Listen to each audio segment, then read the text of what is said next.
The mind is a magical place. We can visit worlds that have never existed and meet people who've long since passed. Inside ourselves, we are creatures of boundless experience. Just consider the act of playing music. You're putting something that has lived in your mind into the world. That's magical. Then again, I'm a musician. I'm expected to think this way. I was the kid in class who kept drumming on things, tapping my glass in the cafeteria, whistling the same loop over and over until I got the pitch right. I'd be dancing to tunes no one else could hear and singing songs without lyrics. I was a menace. But the world can be a rough place. There's not a lot of room for song and dance. What started as a love for the creation of sound turned into an interest, then a hobby, then a career. You can't just make music anymore. You are a sampler, a DJ, a vocalist, a drummer. You have to be like a thing. You have to say that you make techno, trap, glitch hop, industrial, D&B, chill out house, trance, whatever. You have to put that love of sound into a little box so others can find it. And then it gets reviewed, chewed up, looped in seedy nightclubs, 99 cents each. They ask you to change it, to mutilate it, to tear out its heart and replace it with circuit boards. And overnight, that little song you hummed in your head starts to look like a disgusting monster, and it hates you for it. But that's what makes you money, cheap clones and dirty bass drops. Last September, I was hard at work finishing a set of songs for a collaboration. Big time stuff, part of a larger collection that was already set to go commercial. However, it turned out I'd gotten the wrong info. The deadline I'd been given was not for the samples. It was for the finalised version. I'd been working 16 hours a day for a week just to get the samples out. But we were supposed to be done already. Friday came around, deadline was up, and I hadn't delivered. I was out, and an 80-hour work week got me absolutely goddamn zilch. I was standing on my balcony, drinking whiskey straight from the bottle. My buddy Erica had come over to cheer me up. She'd brought me a little flower and put it on the kitchen windowsill. It'd be dead in a week. "Just take your time and finish it," she said. "You got some good stuff." "Good, not great," I sighed. "If I want to go commercial, solo, I need something good." "Like what?" "I don't know," I said, taking a swig from the bottle. "Something, I don't know." "We talking heavy? Metal vibes? Or more like retro?" I don't know." She gave me a pat on the back and took the bottle from me. We shared it and stayed out for hours, just looking up at the stars. When she left, I was left staring at a set of screens, a bunch of half-finished samples and uninspired bullshit, cookie-cutter dreg. Half of it was repurposed stock sounds. Sleep-deprived and intoxicated, I chugged the last of my rum and coke and trashed all of it. Into the bin. Deleted. Gone. "Fuck yes," I cheered. "Fuck yes!"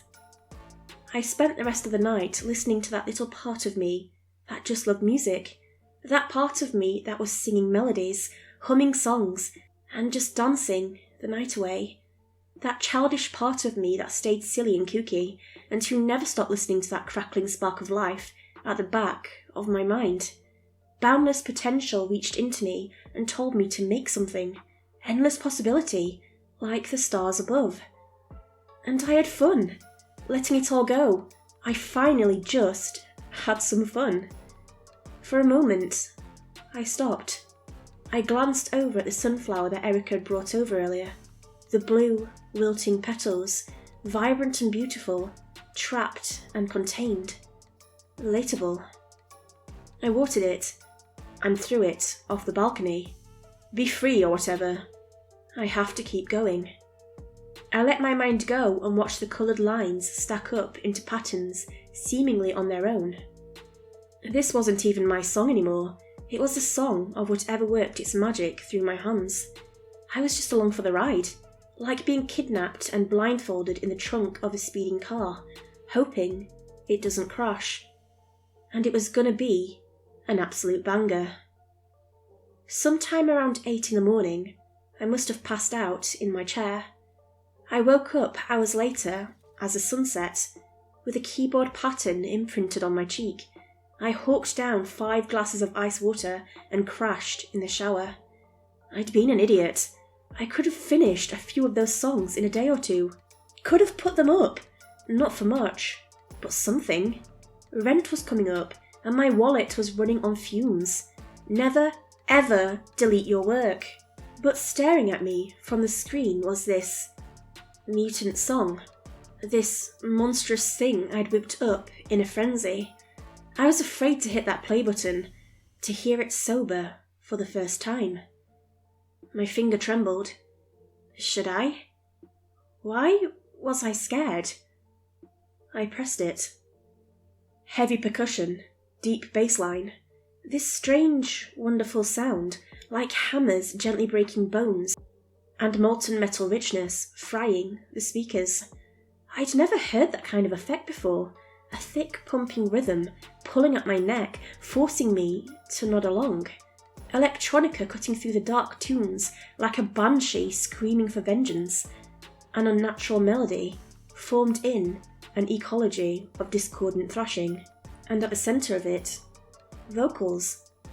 Hypnotic, guttural vocals. Was that my voice? What the hell kind of effect was that? It wasn't even words, just noises. Consonants and vowels speaking in tongues. And the rhythm escalated, building up towards an explosion. A single word came through, clear as day. Hello. I hit the pause button. I was holding my breath, and I didn't even realise it. There was no way this music could come from me and my equipment.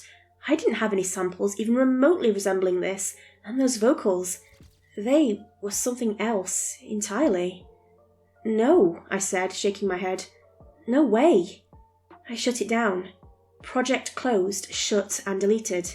Not even a question about it. This wasn't mine, and there was something there, at the core, that terrified me.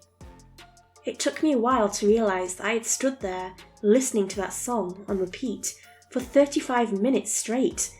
My hands were shaking, and I could hear that voice reverberating through my body. I felt cold, and my muscles ached. I felt sick and weak. I fumbled for my phone to call Erica.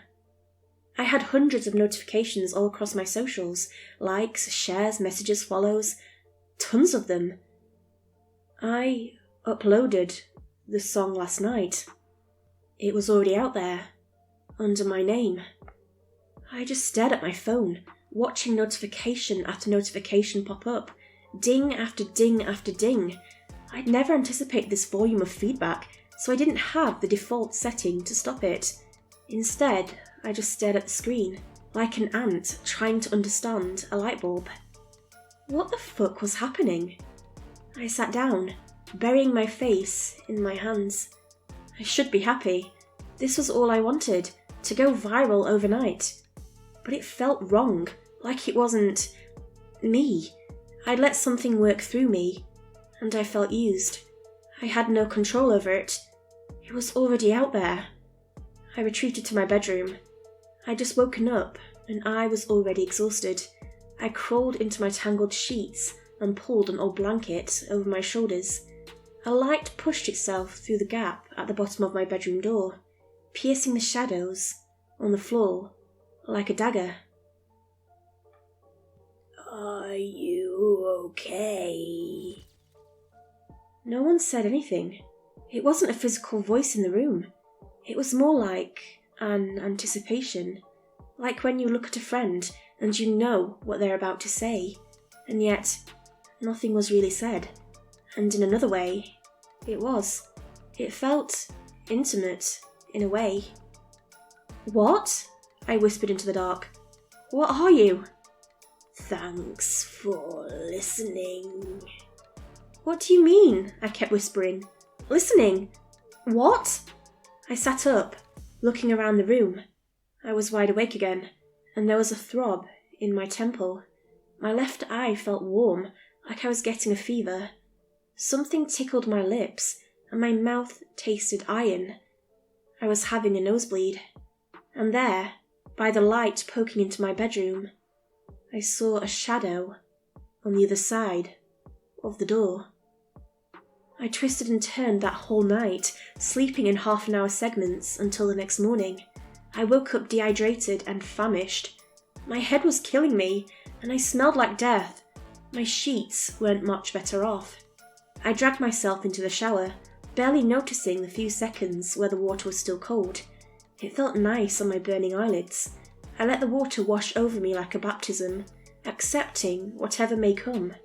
After a few seconds of giving in to the sensation, I reached for the shampoo. Something handed it to me. I almost tripped, ripping down the shower curtains as I scrambled for balance. I was alone in the room, but something had handed me that bottle.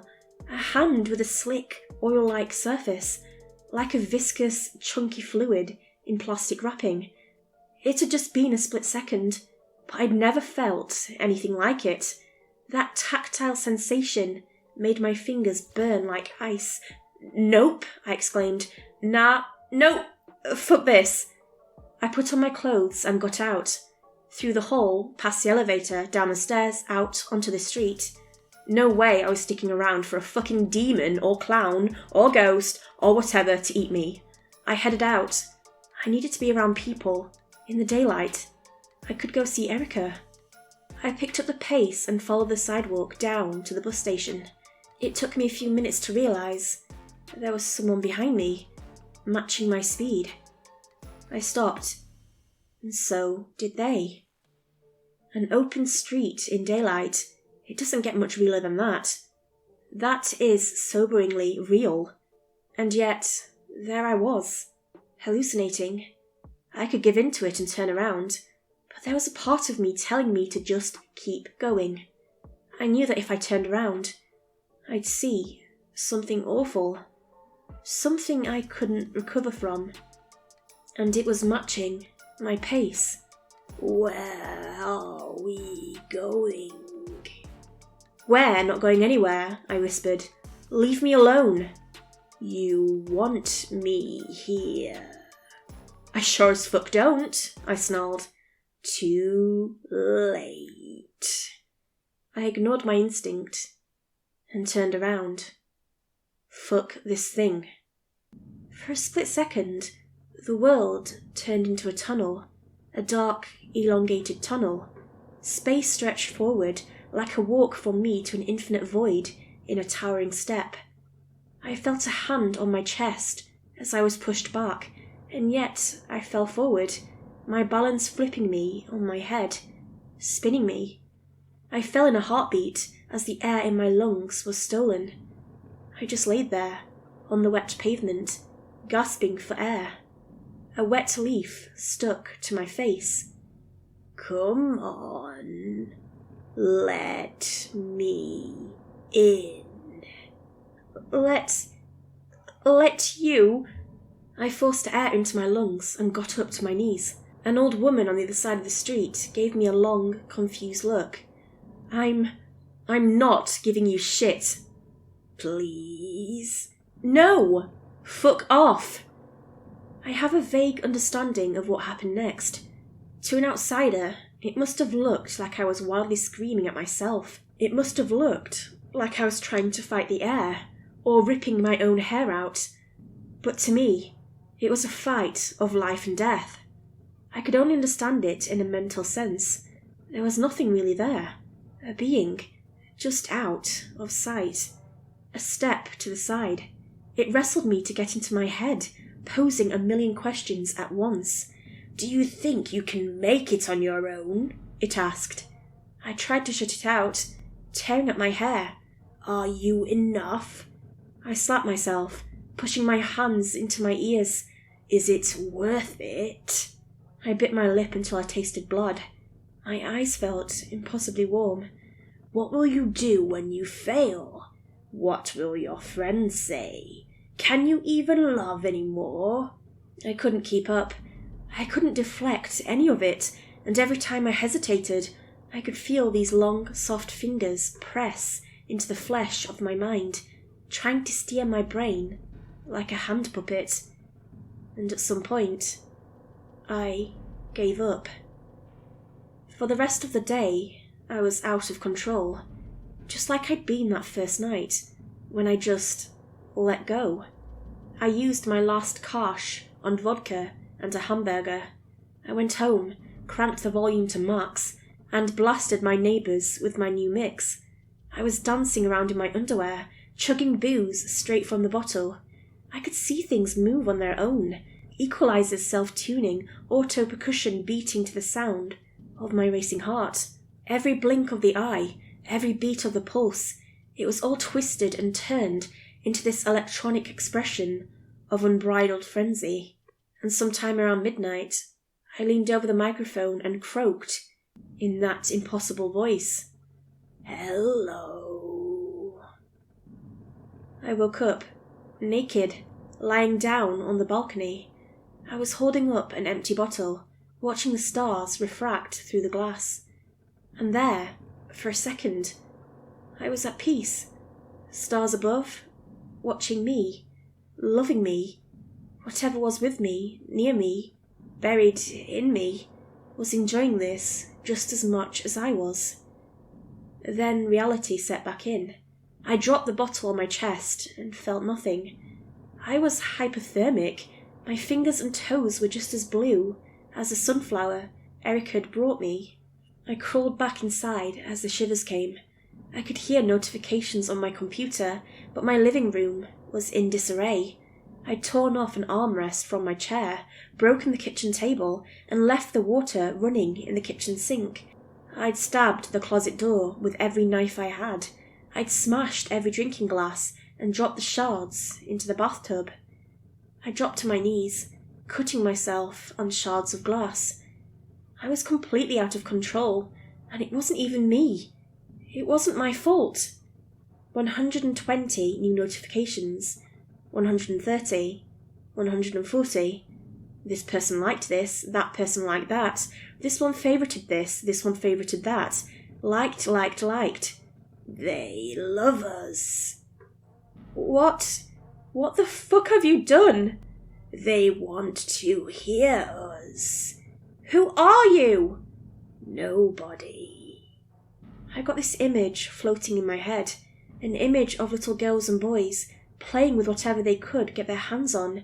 Someone built roads in the sand, one dribbled a basketball, and someone kept brushing the hair of their dolls. They all played, and next to them was their shadow, playing along.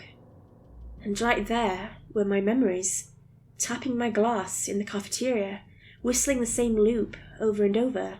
Little me, dancing to tunes no one else could hear, and singing songs without lyrics. And right next to me was this presence, singing along, playing along, providing everything from backup vocals to percussion. We'd been a duo all these years, and somewhere along the line, I forgot. Even then and there, I felt guilty. I detached myself so far from what I loved about what I was doing.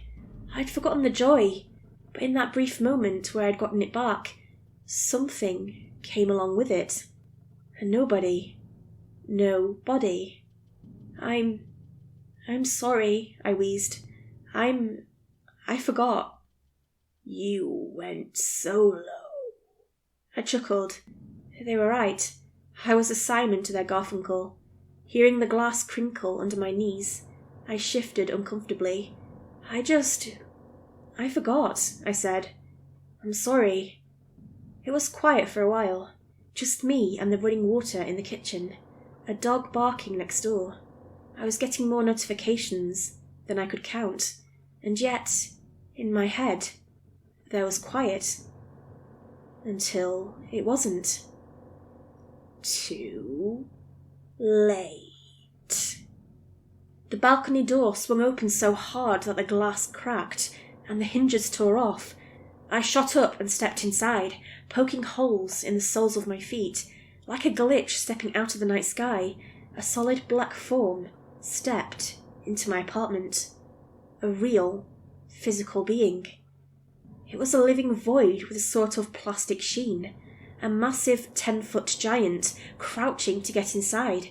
Thin, muscular arms, long enough to drag its knuckles against the floor.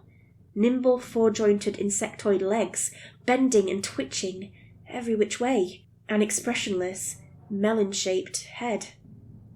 I could feel myself dying just looking at it. I felt just how badly I'd fucked up. I'd reached for this thing, and it had grown strong enough to overpower me.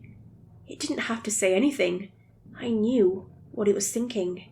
By allowing it to reach into the world, through me, it didn't need me anymore. It didn't need me to dream. I'd put my dream into hundreds, maybe thousands of people, and there were more people listening by the hour, by the minute.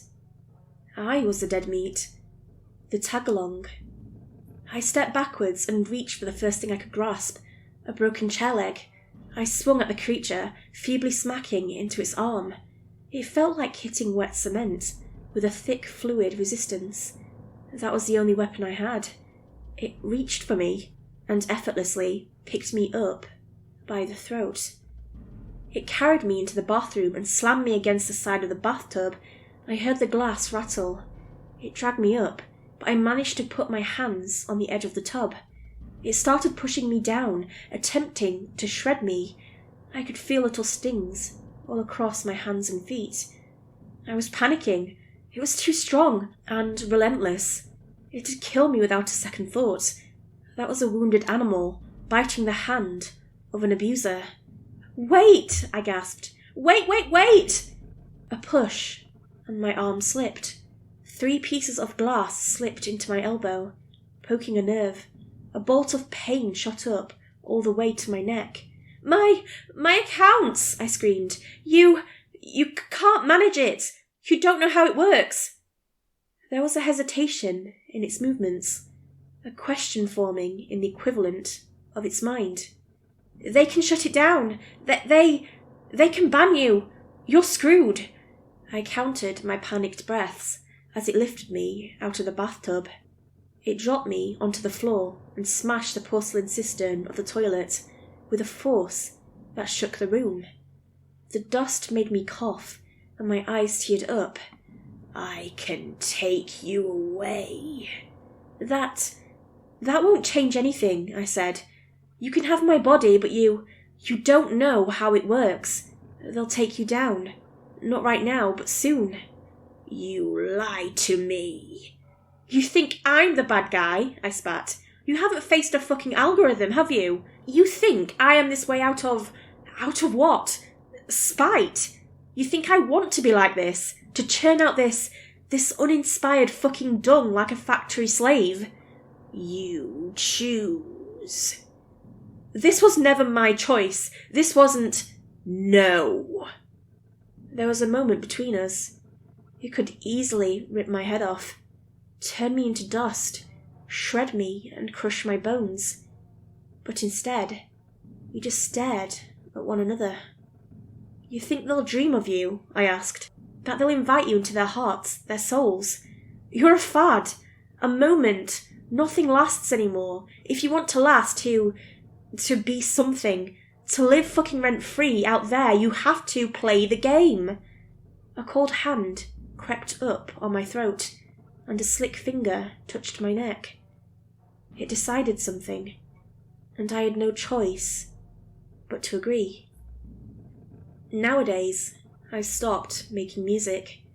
My music writes itself, and all I need to do is to moderate. A song pops up on my feed, and people just love me for it. They want to package it, sell it, repurpose it. I can honestly just tell them the truth, that it's not up to me. My work has a life of its own. I watch the money on my account go up, numbers ticking up one by one. I've disabled the notification sound on my socials. I don't even respond to Erica anymore. I have to tell someone. I can't say that life is hell, but it is empty. Whatever lived in me has left, and it took the music with it. And if I stop, he'll come back to finish the job. The mind is a magical place, but that magic can get real dark, real fast.